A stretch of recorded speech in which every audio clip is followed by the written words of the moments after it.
Dios les bendiga y bienvenidos a Enamorándonos de la Palabra. Mi nombre es David Lebrón y soy su anfitrión y hermano en Cristo. Estamos dedicando unos episodios a la Palabra de Dios porque después de todo el propósito de este ministerio es que nos enamoremos de la Palabra de Dios y de esa manera nuestro compromiso con nuestro Dios aumente. La Biblia, que es la Palabra de Dios, tiene muchas cualidades porque es única en su revelación. Muchas religiones tienen un libro sagrado, pero solamente nuestra Biblia es inspirada por Dios. Son sus palabras, son sus pensamientos, son sus planes, es su revelación para la humanidad. En el episodio anterior tuvimos la oportunidad de hablar de la palabra de Dios. Hoy trataremos de hablar de la autoridad e inspiración de la Biblia. Para esto comenzaremos leyendo dos versículos bien conocidos por la mayoría de nosotros, que se encuentran en 2 a Timoteo, capítulo 3, versículos 16 y 17. Ellos dicen así: en el nombre del Padre, del Hijo y del Espíritu Santo. Amén. Toda la Escritura es inspirada por Dios y útil para enseñar, para redarguir, para corregir, para instruir en justicia, a fin de que el hombre de Dios sea perfecto, enteramente preparado para toda buena obra. Dios, a ti damos toda la gloria y toda la honra, y te agradecemos, mi Señor, por una nueva oportunidad de poder estudiar tu palabra. Mi Señor, guíanos por medio de tu Espíritu Santo en este estudio, el cual ponemos en tus manos. En el nombre de tu Hijo amado Jesús oramos. Amén. La palabra escritura, en los versículos que acabamos de leer, a la que Pablo se refiere a los escritos del Antiguo Testamento. Sin embargo, para el tiempo en el que Pablo le escribe a Timoteo, hay algunos de los escritos de los autores del Nuevo Testamento, en especial los de Pablo, que ya circulaban por las iglesias. ¿Cómo sabemos esto?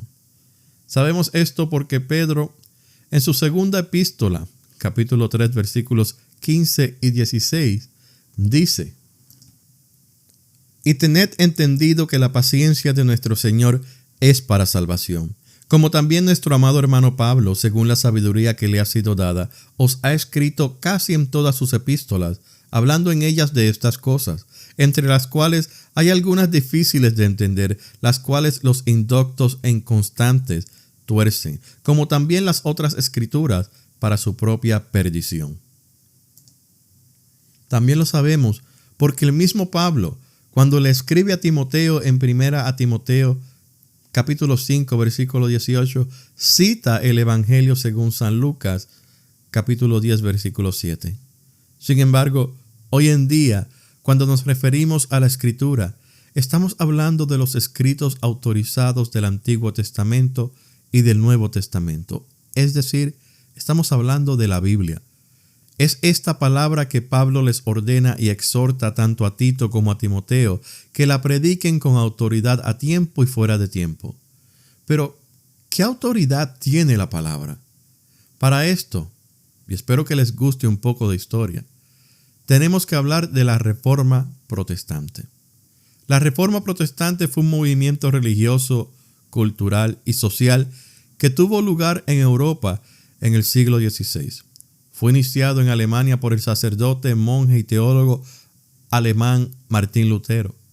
Tenía el propósito de protestar contra los abusos y las malas prácticas de la Iglesia Católica y cambiar la concepción de la Iglesia como institución.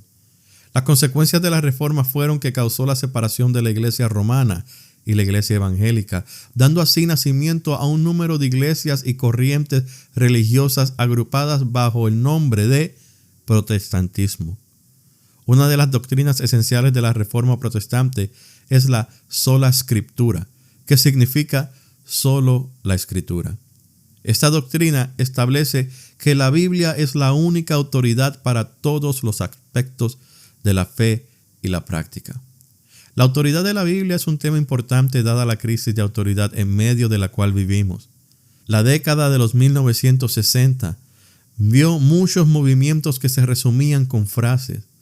Una de las frases más populares fue: cuestiona la autoridad. Desde entonces, el cuestionar la autoridad ha ido de mal en peor y lamentablemente, este cuestionamiento de autoridad se encuentra en nuestras iglesias donde muchos tampoco respetan la autoridad de la Escritura y se atreven a editar su revelación agregando y o eliminando a lo que ya ha sido revelado por Dios.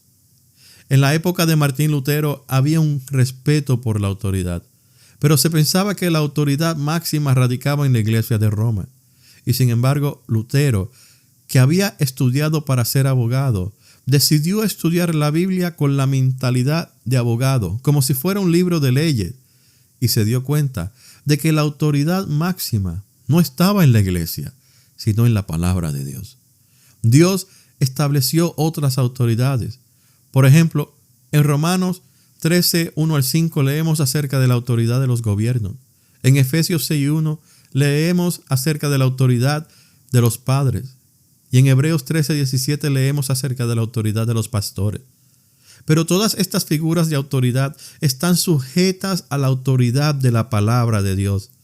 Hay muchos que plantan iglesias, se ordenan a sí mismos al pastorado y bautizan creyentes sin que ninguna autoridad eclesiástica o iglesia local endose o apruebe lo que están haciendo. La Reforma estableció la palabra de Dios como la máxima autoridad en materia de fe y práctica, pero nunca la estableció como la única autoridad sobre los hombres.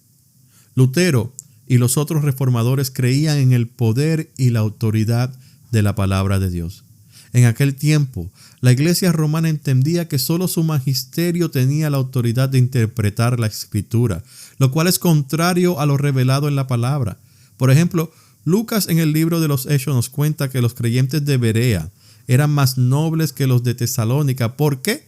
Porque escudriñaban las Escrituras todos los días para ver si lo que Pablo enseñaba era cierto. Así que todos podemos escudriñar e interpretar la Escritura. La iglesia romana también afirmaba y aún afirma hoy que la tradición, la Escritura y el magisterio de la iglesia están unidos y ligados de modo que ninguno puede subsistir sin los otros. Los tres, cada uno según su carácter y bajo la acción del único Espíritu Santo, contribuyen eficazmente a la salvación de las almas. Sin embargo, Jesús mismo en Marcos 7:13 negó que las tradiciones pudieran tener tal autoridad cuando acusó a los escribas y fariseos de invalidar la palabra de Dios con sus tradiciones. Lutero comenzó su batalla el 31 de octubre del año 1517, cuando clavó las 95 tesis en la puerta de la catedral de Wittenberg. Sus tesis solo representaban una invitación a los académicos de su época para discutir el perdón de pecados mediante la venta de las indulgencias promovidas cerca o en los alrededores de la ciudad de Wittenberg por el mensajero del Papa León X, llamado Johann Tetzel. En un debate en octubre del 1518, Lutero comenzó a afirmar de manera clara el principio de sola escritura. En esa ocasión debatió contra Cayetano, un cardenal de los dominicos, que citó a Tomás de Aquino para sustentar la venta de las indulgencias. Lutero, por su parte, argumentaba que el Papa no tiene autoridad alguna para emitir un dogma para perdonar pecados y que solo Cristo tiene tal autoridad. Cayetano trató de intimidar a Lutero sobre la base de las enseñanzas de las iglesias, pero Lutero insistía: la verdad de la Escritura está primero. Después de que esto sea aceptado, uno puede determinar si las palabras de los hombres pueden ser aceptadas como verdad. Lutero no estaba descartando del todo la autoridad de las enseñanzas de los hombres, pero él sí insistía en que dichas enseñanzas deben estar sometidas a la autoridad de la palabra de Dios. Martín Lutero selló para siempre la autoridad de la palabra cuando el 17 de abril del 1521 compareció ante el tribunal del Sacro Imperio Germano, ante los príncipes y ante el rey Carlos V y ante las autoridades de la iglesia. Después de pedir 24 horas para orar y meditar, Lutero respondió al siguiente día de forma clara y llana con las siguientes palabras: ya que su serena majestad y todos sus príncipes requieren una respuesta clara, simple y precisa. Yo le daré una sin cuernos ni dientes, y es esta: yo no puedo someter mi fe al Papa ni a los concilios, porque está tan claro como el día que ellos han errado de forma continua y se han contradicho a sí mismos. A menos que yo sea convencido por el testimonio de las Escrituras o por razones evidentes, me mantengo firme en las Escrituras por mí adoptadas. Mi conciencia es prisionera de la palabra de Dios y no puedo ni quiero revocar ninguna, viendo que no es seguro o justo actuar contra la conciencia. A Dios que me ayude. Amén. ¿De dónde sacó Lutero el valor para levantarse y desafiar a todo el poderío eclesiástico y político de su época? La respuesta a esa pregunta debe infundir valor y coraje a los líderes y predicadores de hoy para desafiar a todo aquel que contradiga la palabra de Dios con la intención expresa de desviar al pueblo de Dios. Lutero estaba convencido de que la Biblia es la palabra de Dios, inspirada por Dios, y no el resultado de opiniones de hombres. La autoridad máxima de la palabra de Dios descansa sobre muchos pasajes bíblicos, pero 2 de Timoteo 3:16 nos expresa de forma clara por qué la palabra de Dios es esa autoridad. Juan Calvino decía que la autoridad de la palabra estaba en su inspiración. Si Dios no inspiró la Biblia, entonces no tenemos base para defender nuestras enseñanzas, porque éstas estarían a la altura de cualquier otro libro sagrado o cualquier otro libro escrito por los hombres. Por eso la tradición no puede estar al mismo nivel que la palabra de Dios. Pablo afirma que toda la Escritura es inspirada por Dios. La Escritura es la propia vida y palabra de Dios. Desde las primeras palabras de los manuscritos originales, la Biblia es absolutamente veraz, digna de confianza e infalible. Eso es cierto no solo cuando trata de salvación, los valores éticos y la moralidad, sino también en todos los temas que trata, incluso la historia y el cosmos. Los escritores del Antiguo Testamento estaban conscientes de que lo que decían al pueblo y lo que escribían era la palabra de Dios para ellos. Vez tras vez, los profetas iniciaban sus advertencias indicando que eran palabra de Jehová. Jesús enseñó que la Escritura es la palabra inspirada de Dios, incluso en los detalles más insignificantes, cuando en Mateo 5:18 dijo que hasta que pasen el cielo y la tierra, ni una jota, ni una tilde pasará de la ley hasta que todo se haya cumplido. Jesús también afirmó que todo lo que dijo lo recibió del Padre y es verdadero en pasajes como Juan 5:19, Juan 5:30-31, Juan 7:16 y Juan 8:26. Además de eso, Jesús se refirió a la revelación que vendría de parte del Espíritu Santo por medio de los apóstoles. Así que negar la inspiración de las Sagradas Escrituras es poner a un lado el testimonio fundamental de Jesucristo, al Espíritu Santo y a los apóstoles. Además, limitar o descartar la infalibilidad es quitarle su autoridad divina. En su obra de inspiración por su Santo Espíritu, Dios, sin cambiar la personalidad de los escritores, los dirigió de manera que escribieran sin error. Mediante la revelación e iluminación del Espíritu Santo, los creyentes pueden llegar a comprender las cosas que Dios ha preparado para los que le aman. Pensemos que cuando los escritores del Nuevo Testamento escribían, era porque Dios quería dar a conocer su sabiduría a la humanidad. Y esa sabiduría tenía que ver con la salvación, centrándose en Cristo como la sabiduría de Dios. Dios ha revelado a la humanidad su verdad y su sabiduría solo por medio del Espíritu Santo, que conoce plenamente sus pensamientos. Dios le dio su revelación a creyentes escogidos mediante la presencia interior del Espíritu. Los escritores de la Biblia emplearon palabras que enseña el Espíritu. El Espíritu Santo los dirigió en la elección de esas palabras, sin que fuera un proceso mecánico. Más bien, el Espíritu empleó el vocabulario y el estilo personal de cada escritor. Los creyentes entienden las escrituras divinamente inspiradas al examinar su contenido mediante la iluminación del Espíritu Santo. Así que el Espíritu de Dios inspiró tanto los pensamientos como la terminología de las escrituras. No hubo un solo escritor que pronunciara una palabra o frase falsa, porque el Espíritu Santo protegió la palabra de Dios de la falsedad y del error. La Biblia es el testimonio verídico e infalible de Dios de su actividad salvadora por la humanidad en Jesucristo. Por eso la Escritura es incomparable, concluida para siempre y de especial obligatoriedad. Todos los comentarios, las doctrinas, las interpretaciones, las explicaciones, las tradiciones deben juzgarse y legitimarse mediante las palabras y el mensaje de las Escrituras. Algo esencial para la relación de los creyentes con el Señor es su fidelidad a Dios y a su palabra revelada.